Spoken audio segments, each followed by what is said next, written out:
incredible town hall with President Trump this week, particularly because so many Americans really need answers, want answers, and want to know what's going to happen. I mean, are we going back to work? Are we going to be reopening our small businesses? When will our kids go back to school? I mean, these are all questions we need answered. And it's important that the president continue to speak directly to the American people. I thought he did a phenomenal job with Fox News, with Bret Baier and Martha McCallum. It was incredible how he was able to talk about the things that matter to us most, because he was talking directly to us, right? Americans were able to send in their questions via Skype, straight to Fox, Martha McCallum, Bret Baier, asking those questions directly to the president and, holding the administration accountable. Because, look, we are all in this together. That's pretty obvious. And what's happening in our country and this lockdown, which I call it a global economic lockdown, right? This is not just about us. It's all across the globe. And how we're handling this is going to determine the next decade. How are we going to get out of this? And what's going to happen to our children? I talked about it last night as well, right after the town hall with President Trump, was with Congressman Matt Gaetz, as well as Lisa Booth. She's a contributor. So we want to really put the focus on that. Let the American people do what they do best, right? Make those decisions for themselves and empower them to do the right thing. That's how you run this country. And that's what President Trump said. He believes in us. He believes in each one of us as individuals to have common sense and to do the right thing. And I loved how he said, for those that are 60 and older, I mean, if you're concerned, you can stay at home because we don't want people to get sick. We don't want to see any more people die. Adam, I would like you to play, if you can right now, the clip from Trump's Sunday town hall on Fox News, if you get a chance. As president, what do you say to the people who are scared to go back to work on one side? And what do you say to the people who are really angry about these lingering closures? Well, I think you can satisfy both. If you're scared, you're going to stay back a little bit and you're going to watch it. And I think anyone over 60, because we have a pretty good roadmap right now. Anybody over 60, you could say 65, but let's make it 60. We have to protect those people and we have to watch it, and maybe they stay back longer. But no, I think you can really have it both ways. I think a lot of people want to go back. They just want to go back. You see it every day. You see demonstrations all over the country, and those are meaningful demonstrations. Oh, it's big stuff. But you also have some people that are very scared. Probably everybody's scared when you get right down to it. It's a terrible thing that happened to our country. It came from China. It should have been stopped. It could have been stopped on the spot. They chose not to do it, or something happened. Either there was incompetence or they didn't do it for some reason. And we're going to have to find out what that reason was. But people are absolutely scared. But there are other people that are scared about being locked in a room and losing their job and not having any income. And, for the first time, these are workers. These are people that want to get back and work and make a living. And they're afraid their job's not going to be there. And at a certain point, if you keep it going too long, that's going to happen. So I understand that very well. Absolutely. And so do we. And the reason we played that whole clip is so that you can hear directly from your president. He understands what's happening here. He understands the frustration, the mounting frustration, because according to sources that I've spoken to, they can see it in the White House. There's a concern. He wants to ensure everyone's safety, doesn't want to see any more deaths. But there's also over 30 million unemployment applications and a really uncertain future for a lot of people. So you can do both. There's a way to do this. And I believe in that. But today, folks, I am so thrilled. We have a very, very special guest. His name is Nigel West. He is a military historian specializing in security and intelligence issues. He is probably one of the most world-renowned historians when it comes to intelligence. And I'm not just talking Great Britain. He is from Great Britain. I'm not talking about British intelligence. I'm talking about U.S. intelligence, British intelligence, the GRU. He has done phenomenal work. His most recent book is Churchill's Spy Files, an examination of Prime Minister Winston Churchill's monthly wartime briefings on MI5's counter-espionage operations. But he is here to talk about Christopher Steele, who is a friend of his. was a friend of his. And the validation of Christopher Steele's dossier, whether or not it was validated, it was not validated. In fact, it was Nigel West's job to go through Christopher Steele's dossier. There's 17 parts that comprise this dossier.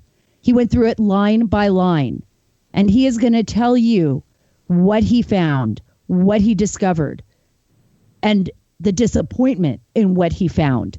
And we have breaking news coming out on Christopher Steele here. That's what I've got to say. We also have Mark Lauder on the show today. I'm very excited to have Mark on. He is the Director for Strategic Communications for the Donald J. Trump 2020 campaign. He talks about Nigel West's findings. What does this mean to us? What does this mean to the American people? That's very important because we're moving forward. And remember, Attorney General William Barr and Prosecutor John Durham are investigating this. And Nigel West is somebody that is respected throughout the world. He does not mince words. He's about facts. And he has debunked agents in the past that have told tall tales or have lied in books. And what he has to say, you will not want to miss. Nigel, thank you so much for being on the show with me today. It's such a pleasure. I'm such a fan. I'm very excited. People usually don't see me this excited to have someone on the show. But I want you to give a little bit of your background to our viewers and our listeners because your work is respected all over the world. Some of the top intelligence agencies have called you the premier historian of intelligence, not only Great Britain, but U.S. as well as Russian intelligence. Tell us a little bit about your past so that people understand when we get into Christopher Steele. And as I told all the listeners and all of you out there that are listening right now in the program, Nigel did know Christopher Steele. He was friends with him, and this is about his report. But before we get into that, I want Nigel to explain some of his work and work history. Well, I've been involved in the intelligence world since university when I wrote to an author who happened to be an intelligence officer and asked him about a particular point in his book. And he said he hired me on the spot as a researcher. And so my background really has always been as a researcher. And at university, I then moved on to another author, helped him, then started writing books myself. Then got engaged within the intelligence community, became something of a mole hunter at one stage, not very successful. Then graduated to teaching and training intelligence officers in the United States. And I guess that I've written a few books on the way. Some of them are quite difficult to read because they're more like textbooks for the intelligence community. So they're sort of encyclopedias, case histories of counterintelligence. And others are just really interesting cases, counterintelligence cases of double agents, regular spies, case officers, and so on. So it covers the whole range. So you're being very modest, but you do have that long history of understanding intelligence. And I think this is why this is so important. First, I'm going to start off with Christopher Steele, because that's what most people are interested in here in the United States. And I want you to explain maybe your history with Christopher Steele, the relationship you had with him in the past, and what led you to writing this report before we get into the details about the report. And for all of you out there listening, the reason why Nigel is so important is because he can look at these reports and assess them the way he would in the past, like through historical context. He's able to look at the evidence or the so-called evidence in these dossiers that were put there apparently by sources Christopher Steele said he had, and be able to assess whether or not were these legitimate assets, were these legitimate people, is this information accurate, where did this information come from? So he's an expert at looking at these documents and then gaining that analysis, and this is what he's done in the past. through his historical research, and this is what he did now. But I want you to establish, Nigel, your relationship with Christopher Steele so that people understand your history with him. Yes. Let me explain that I've been friends with him for some years. I worked with him at RAF Molesworth on a counterintelligence project for NATO. I have known his work and I have admired him, and I know the details of his career. By way of background, it's also worth saying that amongst the books that I've written were two on people who have claimed to have written books about their own authentic experiences behind enemy lines in the Second World War as agents. So I wrote a book called Counterfeit Spies, exposing 25 books that had been written by people who claimed to have been active in the clandestine world. In fact, they were fabricators. So I have a nose for the fabricators. After I'd written that book, various people pointed out to me other books that they were suspicious of in the Cold War. And I amounted another 25 books that were bogus and exposed them in a book called Counterfeit Spies of the Cold War. So that is my background. In 2017, when the Steele dossier was published, I was hired by an American lawyer in Washington to write a counterintelligence analysis of Chris Steele's dossier. I had not really read Chris Steele's dossier in detail, and I hadn't done a counterintelligence analysis of it. And it's worth just explaining that an analyst is the person who sits behind the reports officers and the case officers who run the individual agents. And it is fair to say that I have never run an agent in my life, but I've probably met more agents, double agents, and case officers than anybody else on the planet, only because of assiduous research over 40 years. So I was hired to write this analysis of Chris Steele's dossier, which I did dispassionately, without political bias, and without any partisan view. And my analysis was line by line. Now, that's what Christopher Steele tries to say before we get into that he's saying, well, you were paid by, a Republican-backed lawyer or somebody that is conservative, so you were going to be biased against him. But your ability to discern and the work that you've done in the past by debunking claims from people that maybe told tall tales, wrote books about their involvement in the spy agencies, you're saying that you came into this objective, knowing Christopher Steele, having been his friend, taking this on. What were your first thoughts? Were you thinking at first, oh, look, I've known this man, it's going to be fine, this dossier is going to be, it's probably going to be solid? Or did you go in just thinking, questioning maybe what was in the dossier? It's hard to look back and really assess what my view was. But I think that I had taken quite a positive view, just knowing Chris, because I should explain that he was the go-to guy in the Russian emigre world in the UK, where all the Russians tended to congregate.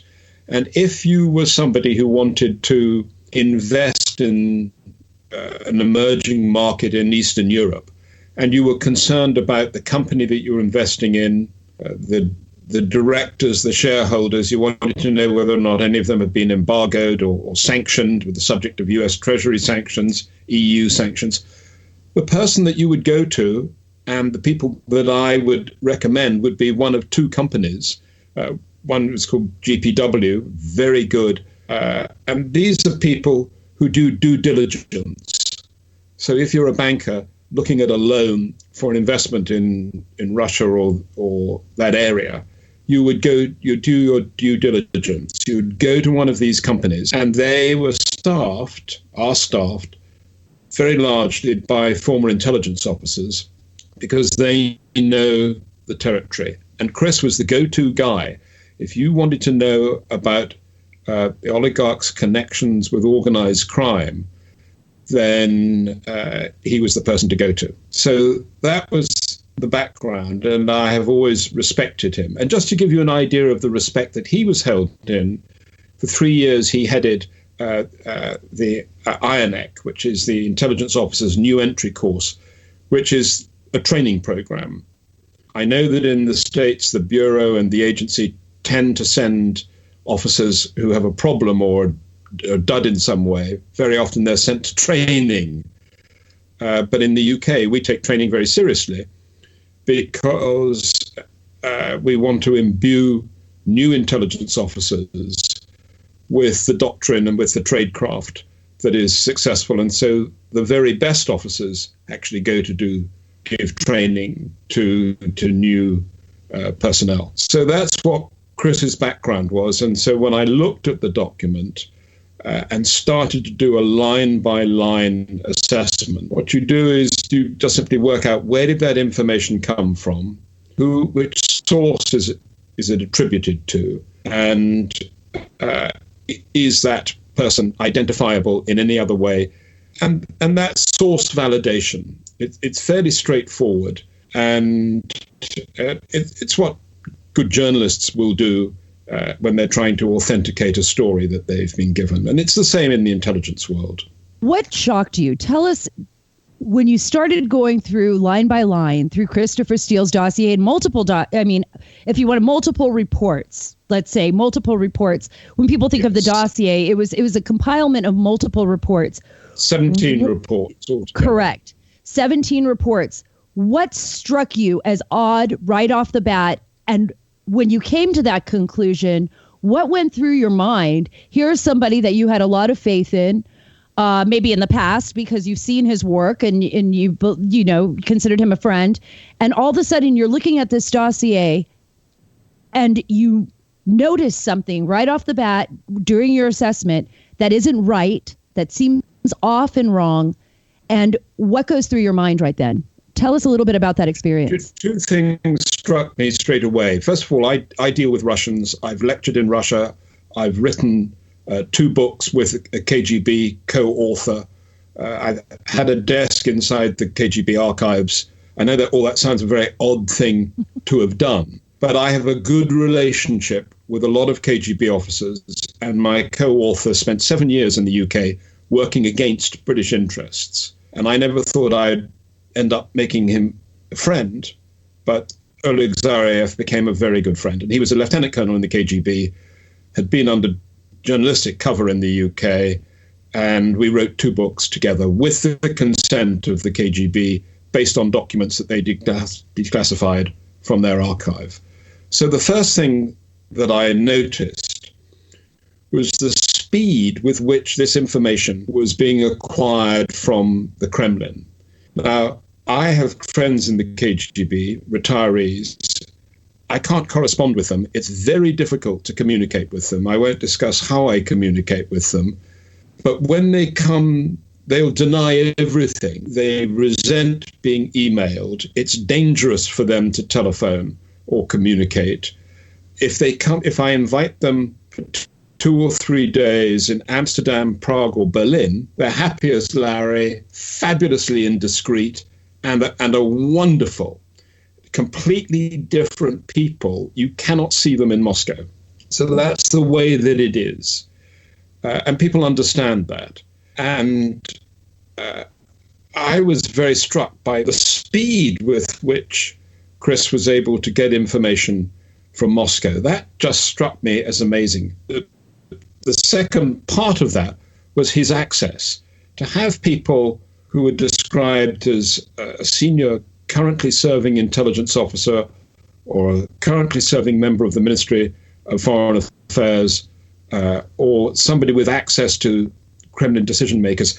This is what we dream about. The idea that a state-sponsored agency could have these kind of sources would be fantastic for a private individual to be able to manage and develop and recruit these sources. Really struck me as quite incredible. But that wasn't the issue. The real issue for me was the line-by-line analysis. And you have to appreciate that the sources to whom the material was attributed were identified as A, B, C, D, E, F, and G. Mm-hmm. So now we take a close look at A, B, C, D, E, F, and G. And what was curious was that one of them seemed to be validated by another source. So F and G appeared to work together. One of them was middle management, apparently based on the source, the information, middle management within the Ritz-Carlton Hotel in Moscow. Right. So there we know that is one source, and we know that they've been validated by another source who confirms that that's who they are. So that person has access to information about an episode that took place in the Ritz-Carlton Hotel and had spoken, secondhand, but had spoken to people who had made up the rooms and therefore knew what had been going on. This was the infamous PP tape, is what everybody calls it here. The salacious Correct. part of the dossier. Yeah. But it means that individual is middle management within Ritz-Carlton and had access to this kind of corridor gossip, that canteen gossip that you might expect. Mm-hmm. But that same source, a few months later, turns out to be an expert on cyber warfare. Now, that doesn't sound like the role of somebody in middle management in the Ritz-Carlton. And then that exact same source is attributed as the source of information about money laundering operations being conducted by Russian consular officials out of the consulate in Miami. Now, two big problems about that. There isn't, and there never has been, a Russian consulate in Miami. And how come this cyber warfare expert also works in the Ritz-Carlton Hotel and knows about money laundering through official channels in the United States? It makes no sense. It doesn't seem likely to me. But this is the point. It is a common trait of fabricators to mix up their sources. Case officers, intelligence officers, never do that. They will attribute a code name to a particular source that if they have the opportunity to do so, if it isn't chosen for them, that will remind them who that individual is, so that there is no chance of mixing up a source. And for a professional intelligence officer to mix up these sources is not only completely unprofessional, but I would say in 40 years' experience, I have never really known it. And let me just explain this. Many years ago, I met an intelligence officer who had run an espionage network in Nazi Germany before the Second World War. He was short of money, and so he became a fabricator. He invented sources in order to get his expenses paid. And these sources were quite expensive. Mm-hmm. And I said to him, how did you remember? You ran real agents. How did you remember who were the fake agents that you were drawing expenses for and your authentic agents? And he said, the fake agents, I always gave them code names that were domestic. So a coffee table, a lampstand, desk blotter were my best agents. But I remembered that those were the code names that I attributed to them, and that's how I knew that they were my fakes. Years later, an academic told me that he'd been working in MI6's archives, and he'd come across a fabulous network of brilliant agents in Nazi Germany before the Second World War called Lampstand and Table Blotter. So you can't always trust the archives, but right. the way that particular intelligence officer had kept things straight in his mind was by attributing the code names. And if you're telling the truth, this is the reason why police officers use elicitation, use methods to extract information. They ask people to repeat their stories over and over again. Because if you're telling the truth, you know what the story is. If you faked bits of it, then you'll get things wrong.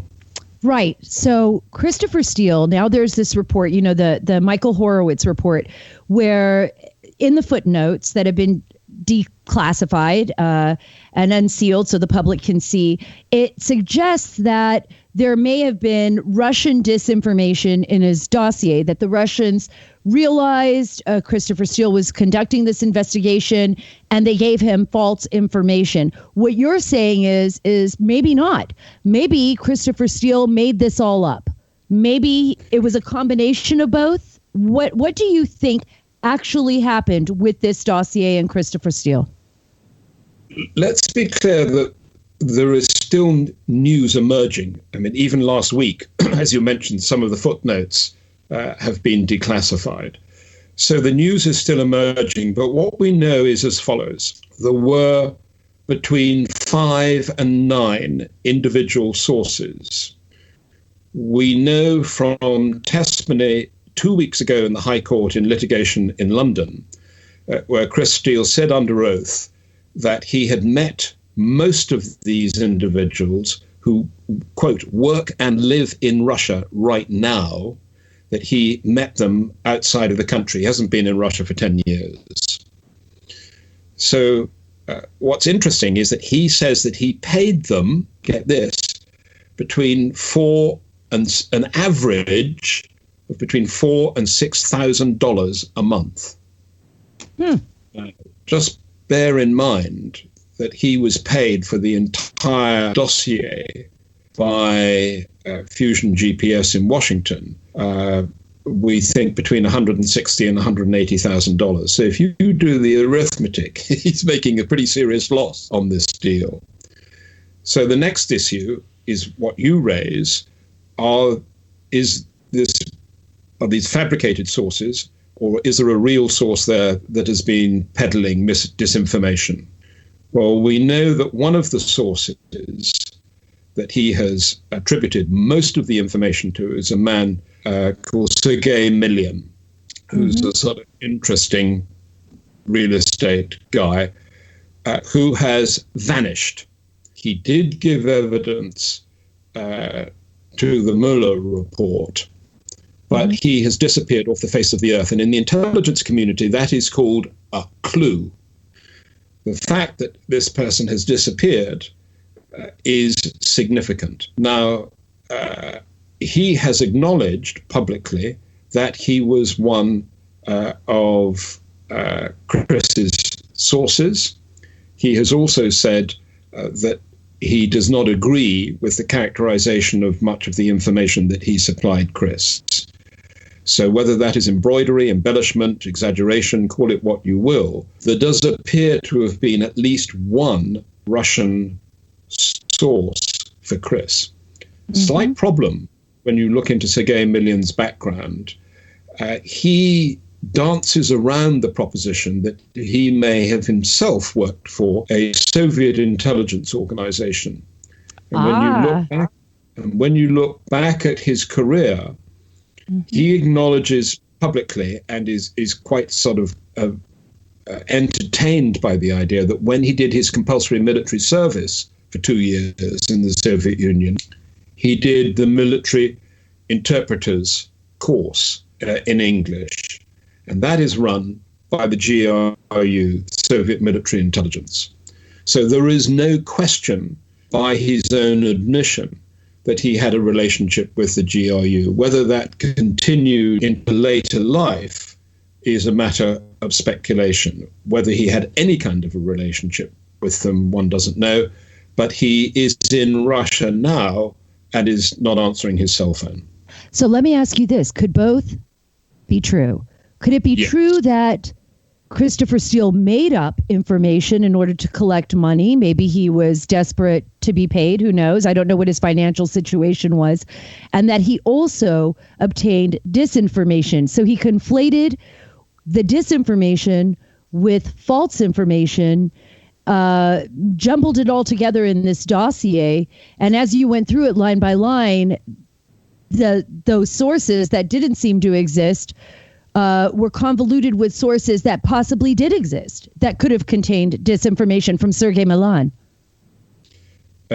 Precisely that. I think that it is quite likely that Sergei Milan really was some kind of a source, but I think that Chris invented and embroidered and exaggerated beyond that.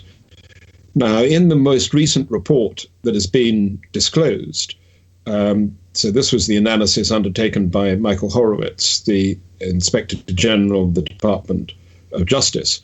What's fascinating there is that at one stage, halfway through Chris's reportings, he has a meeting in Italy. He is briefed by the FBI, who send a team over from the investigation unit that's been set up to look at the allegations of collusion between the Trump campaign and Moscow. And what's interesting is that when that group of officers goes back to Washington, two of them express concern that they have been the victim of elicitation. In other words, in their meeting with Chris, they were supposed to be directing Chris and tasking him and telling him what they were interested in. But it ended up in them briefing Chris on everything that they knew already and what he should be doing now. And two people in that team, when they got back, wrote memoranda saying, we're really worried. We feel that one of the analysts who was supposed to be conducting the briefing really went much too far. And thereafter, guess what? Chris's reporting concentrates on precisely the things that the FBI want to hear about. So he was actually soliciting, in his expertise, soliciting the information from the people that were supposed to be soliciting the information from him. He was just that good in collecting that information. Do you think, based on what you've seen, based on your expertise, what's happened here in the United States, the involvement of U.S. intelligence, I have said before, the weaponization of intelligence and the politicization of this intelligence as well, what's happened here is something that is highly unusual that we haven't seen in modern political history, one.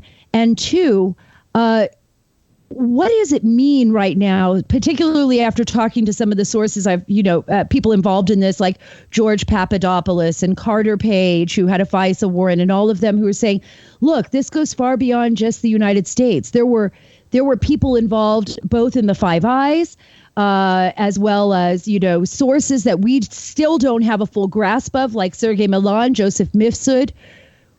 When you look at this as a historian, what are the questions you have? And what do you think actually happened here? What do you think was actually going on? I think that we will discover that the fabrications go back a long way. And if you look at the relationship between the FBI and Chris, it goes back to the FIFA investigations back in 2010. Now, he left the service in 2009, went into the private sector, and was hired by the English Football Association to do research on the Russian competition, the bid for the 2018 World Cup. Well, all sorts of things happened, but not quite as Chris said, and he produced two reports for the FBI at that time that now do not stand up to analysis. And that's very interesting. The thing, you touch on a very difficult subject, which is the politicization of the US intelligence community. And two things strike me. One is that how anybody could have taken the Steele report seriously and not done a line-by-line analysis and notice things about it that gave serious cause for concern. The lack of any attempt of validation seems to me to be close to criminal. And how grown-up intelligence officers could have fallen for it or circulated it is to me absolutely breathtaking. And when you look at the tradecraft used by Chris, what also surprises me, and I don't think corruption is too strong a word for it, but not just to produce these documents, but to peddle them, to go round the media and peddle them, and then complain to the FBI that there's been leaks of his own information, and complain to the FBI, who then eventually discover that he was responsible for the leaks in the first place. So quite a lot of people have been played for real suckers in this. And not only have they been played for real suckers, but an entire system, political system, has been buckled because of it and divided because of disinformation. I mean, and that's just how powerful information can be. It's the most, in my opinion, the most powerful weapon, right? And the most dangerous if it's, especially if it's falsified, if it's used against a particular person. I mean, in most cases, and I believe in Great Britain as well as the United States, and before I wrap this up, because you brought up a very important point here, Nigel, the use of disinformation in a campaign is almost certainly always, if a United States authorizes it, a lethal authority. Because when you use disinformation, somebody can die, right? There could be misinformation about someone, a world leader, lies spread through the media in an effort to maybe... Let me give you an example. Carter, you mentioned Carter Page. Correct. I think by the end of this year, you'll be wanting to pin a medal on him. This is an individual who put his life at risk, who operated as a double agent for the CIA, entrapped 3 Russian intelligence officers, 2 of whom were withdrawn, declared persona non grata. The third went to jail. Carter Page, idiot or hero, went back to Russia after he'd participated in that operation. I mean, this is really quite an extraordinary man with an extraordinary story to tell if he's ever allowed to do so. Absolutely. I couldn't agree with you more. And you're absolutely right about bringing up Carter Page, because it was fascinating watching the evolution of that and how he kept quiet about his operation, his contacts with the CIA, his being used as an asset. Even when he was being targeted publicly, he never once divulged that. And that's pretty remarkable. He never stepped back to protect himself. He always put his country first. And I don't think people really understand that until they really get to know him. And I've had the opportunity of knowing him and being his friend. I consider him a friend. Well, I don't know what else to say, Nigel, other than I would love for you to come back to the Sara Carter Show. There's so much I want to talk to you about. There's so much I feel we can learn from you. Is there any last word you'd like to give? Anything that I didn't ask you that's crossed your mind that you wanted to say publicly? Well, I think what is remarkable is the way in which the Anglo-American relationship has not been too badly damaged by this episode. And I'm delighted by that, because the Five Eyes community relies on mutual trust. I mean, we exchange information, we exchange sources, we exchange methods, and that is vitally important. The sadness is that the general principle, the Sherman-Kent principle of speaking truth under power, seems to have been lost in the United States with the politicization that has taken place in the past 5 years. And that's a great sadness, but it can be put right. How? Before I let you go, how? Professionalism. I think that by taking the sting out of this and by having the truth exposed about the dossier and the full background to this, it's an ugly story, much of it, but the characters involved, frankly, are truly remarkable when you consider that Chris Steele was working at one stage for Oleg Deripaska, one of the oligarchs. Deripaska was trying to get into the United States by offering information about Bob Levinson, who was the FBI special agent who disappeared in Iran. This is stranger than any fiction that John le Carré could ever have imagined. And when the truth comes out, it'll be a bestseller. Oh, I believe that. I'm expecting to read a book from you on this, I'm thinking one day. So are you working on one? Not yet, but you've given me the idea. Oh, well, I'm glad I did, Nigel West. I didn't have to do that. It was probably sitting there in the back recesses of your brain anyways, getting ready to write probably one of the greatest books in modern political spy history. So thank you so much for being with me today. I appreciate your time, and I look forward to you coming back. Thank you, Sarah. That was just an incredible interview with Nigel West, and I will have a write-up at saracarter.com on this, so please go to my website, saracarter.com, where we can lay out what Nigel West was talking about, and this huge problem. I mean, just the fact that, looking at this dossier, going through it line by line, and the fact that Christopher Steele was actually a friend of his, and he's coming out and saying, look, this dossier, I mean, it's not only dodgy, half of it's made up. And then there's concern that there's Russian disinformation in there. And why didn't the FBI validate this? Well, that's why I have Mark Lauder on with us today. And he is not only an incredible person, he is also the director of strategic communications for the Donald J. Trump 2020 campaign. And I'm so happy to have you on, Mark. And really such a big news day, because I was so thrilled to be able to speak to Nigel West today. He was quite a catch. I mean, somebody that's respected throughout the world in the intelligence community, both in the United States. He's spoken at Langley. He's spoken in Russia and Moscow at the GRU. He is a renowned expert from Great Britain on U.S. intelligence and has written a number of books as well on foreign intelligence agencies. And he's debunked a lot of stories, too. Other agents that may have lied, handlers.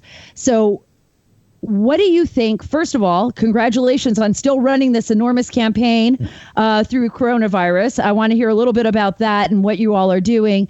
And what do you think about this statement from Nigel West that what the FBI did borders on criminal? Well, I think that's definitely something that needs to be looked at. And we know that John Durham's going to be looking at that, because we also know for a fact that at just about every turn, you had top level officials, either at the FBI, the Department of Justice, basically throw out their rule books, throw out the way they have handled most investigations, and let their Trump derangement syndrome get the best of them. Whether it was including the dirty dossier, the unfounded allegations, the Russia disinformation, all the way to how they treated Michael Flynn, and everything that they could do to try to get at this president, they did so. And now it's all coming out, as the president has been, as he has been basically predicting for a number of years, that when the truth finally gets out, it's going to shock America. And that's what we're seeing play out right now. Well, it's been just so devastating, Mark. If you think about what's happened to our country over the last 3.5 years, it wasn't just about targeting the president, which of course is what they were doing, but it divided our nation.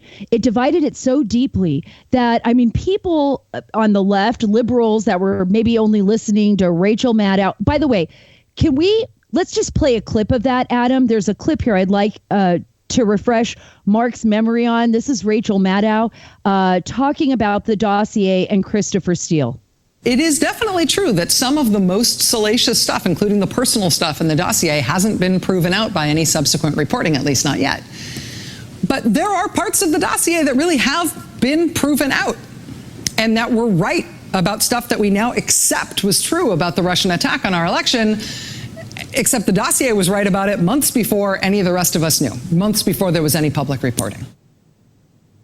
So for those people, Mark, that only watched Rachel Maddow, that only saw CNN in the country, they absolutely started to believe this. We had the former head of the CIA, Director John Brennan, James Clapper, Andy McCabe, James Comey, who have, been nonstop targeting the President of the United States, basically calling him a Manchurian candidate based on a dossier that we now know was fabricated by a former British spy.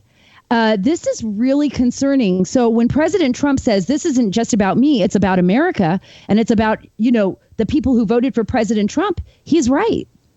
No, you're absolutely right. And the one thing that I hope comes from this, not only are those who misused their powers, misused the trust and the police powers of the federal government of the United States to target the president of the United States during all of these actions, I really hope that the media will step back and take a look at their complicity and their role in all of this as well. They allowed themselves to be played by some elements of the Obama administration, some elements of the FBI and the DOJ at the highest levels, and they were purveyors of this Russia disinformation. They were the ones who went out there and broadcast it without having it been independently verified. Things that basic journalism 101 students should learn.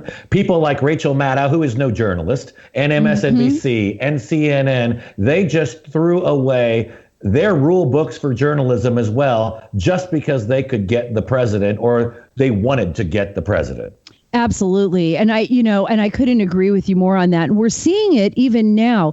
There's kind of been this like nonstop targeting of the president. And I thought last night's show, his town hall rally with Martha McCallum and Brett Baer on Fox News was really incredible, where people from across the country were able to ask a question. And they did so, on national television. It was held at the Lincoln Memorial, which I think is just absolutely stunning and a really great place to be. Tell me a little bit about what you're seeing, the response from people based on the president, directly talking to us about what we're dealing with now, which is COVID-19, the virus, how our nation's going to heal from this, and how we're going to come back. What has the response been like, particularly with the communications department? Well, I think it's been exactly what we expected that it would be. And that is because this president has a way of communicating with people.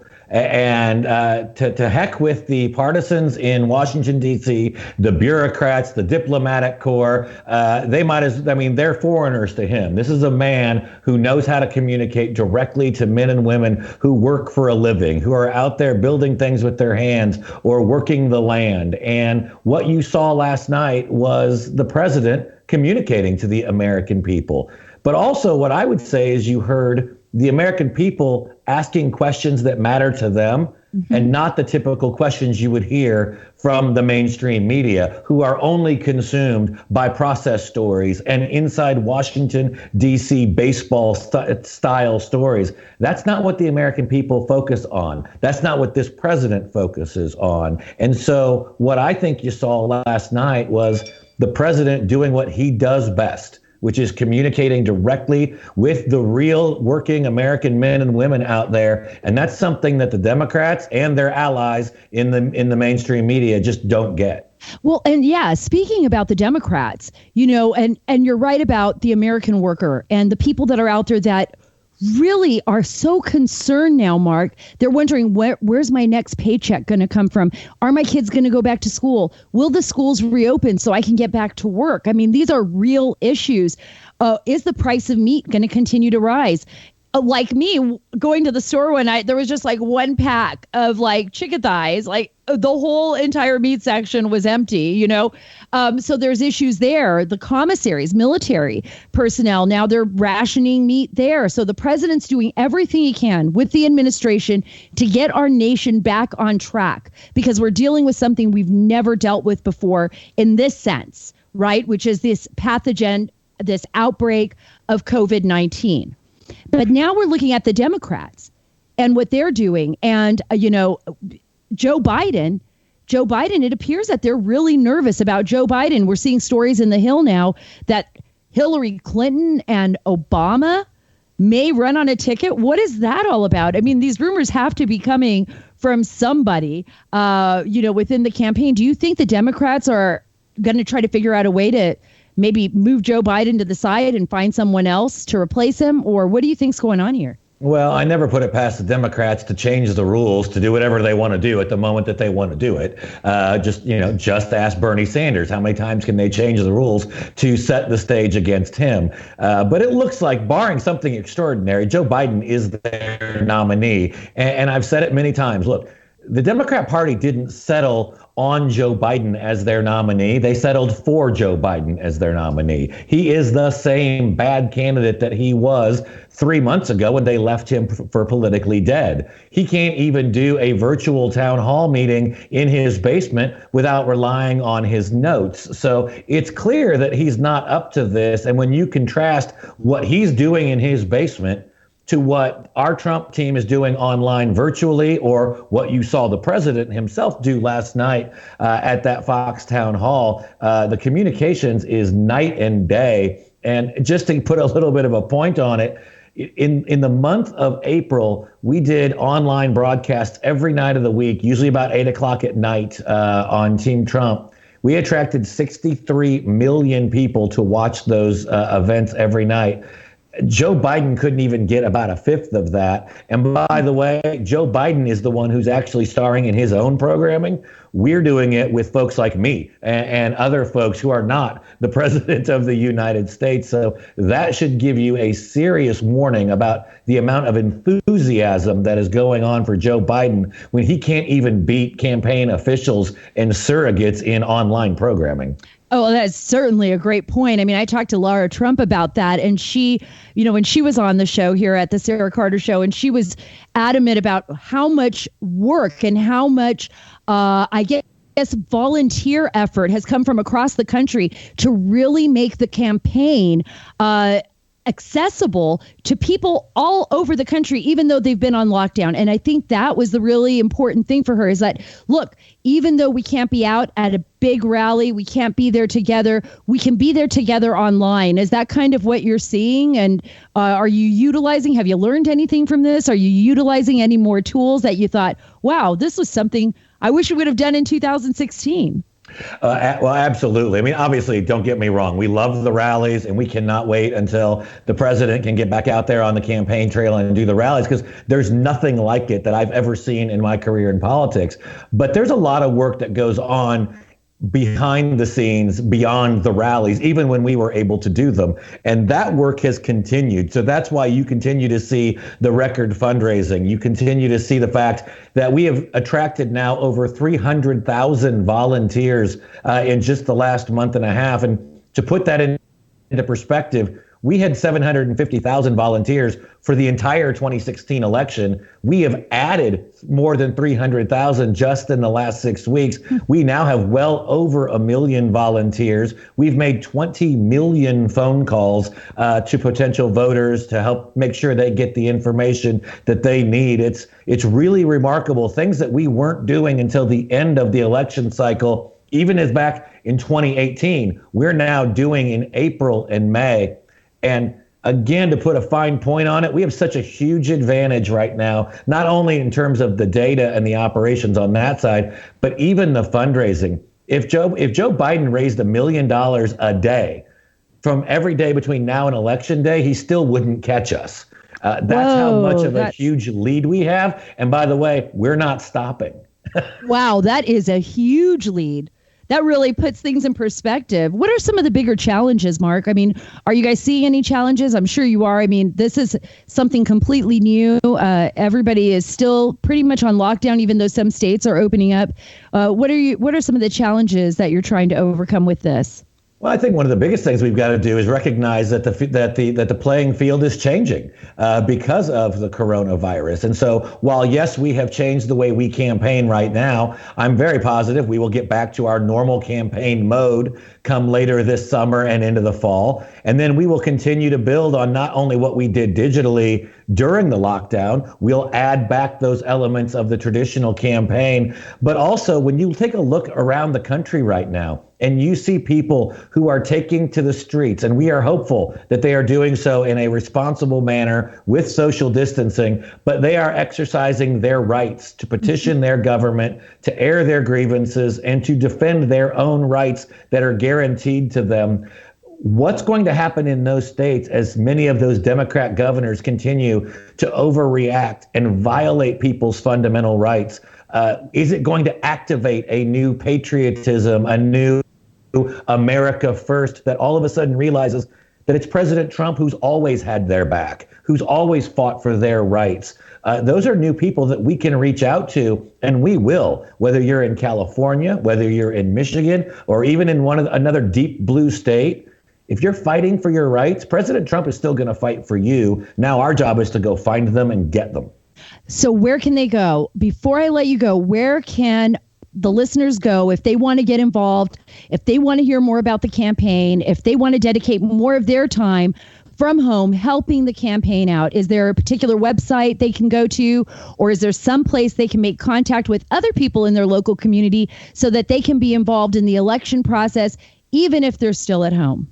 Well, two things they can do. First, download our brand new app. It was the number 4 or 5 app last week in all of the world. It's Trump 2020. You can get it on the iPhone or the Android platforms.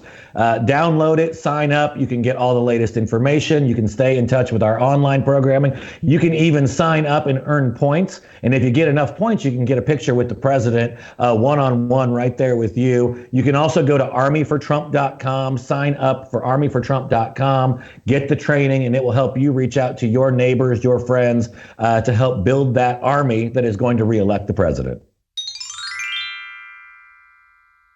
So this is what we know now, folks. We know, based on insurmountable evidence, that the dossier, which was used by our U.S. intelligence as well as our federal law enforcement, the FBI, was built on a pile of lies. Built on a pile of lies by both the Russians, we believe, and just Christopher Steele himself, who fabricated a lot of the sources in his dossier. That appears to be the case. And our nation was literally divided and has been ripped apart by lies. Think about this. Instead of the Democrats and the people who bought into all of these lies saying, whoa, wait a minute, let's get some clarity here. Let's inform the public of what's been going on here, and let's accept the fact that we were wrong. They've chosen not to do that. So it's going to be up to us, truth tellers, and it's going to be up to Attorney General William Barr as well as John Durham to do their job, expose and we can it, expose shed the light, disinfect it, the truth, so that we as a nation both can move what's forward. happened here in the United States And with the Five Eyes, that is our allies overseas and what happened there. We have to be very careful from here on out, because that kind of power, that kind of ability should not be in the hands of any one agency or any one person, and especially in a democracy where we entrust both these agencies and departments with the tools to protect us, to not be used against us, people. That is what we cannot afford. So thank you so much for being with me today. Thank you for being here at the Sara Carter Show. It means so much to me. Please go on your favorite app and rate us. Give us a 5-star rating. And also, don't forget to go to saracarter.com. That's saracarter.com for the latest stories. And follow me on Twitter at Sara Carter DC. America, I know we're still on lockdown. I'm going into week 6, but we can do this. We're going to get through this together. Thank you so much. God bless. We're taking the story back.